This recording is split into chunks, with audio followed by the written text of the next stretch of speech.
Okay, eto na yung mga hen natin. Mga nasa kondisyon na sila.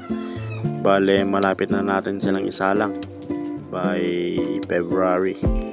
Salang na tayo for winter season.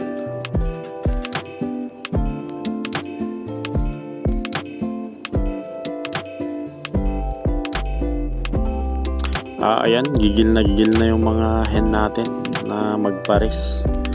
Pati yung mga cock natin sobrang gigil na rin sa mga hen.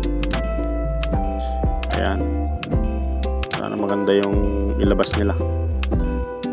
Bale, yung grizzle na yan is yung nanay ng mga summer warriors natin, mga grizzle.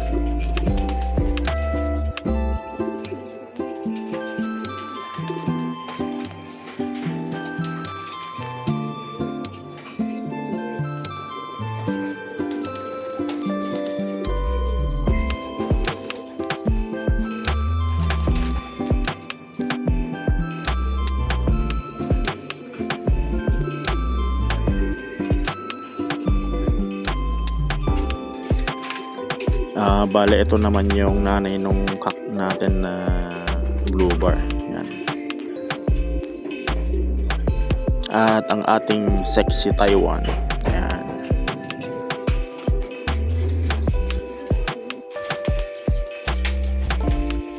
At ito yung mga cock natin. Sobrang wild na nila. Mga paris na kasi sila. Yan. Nagtutukaan pa. Yan.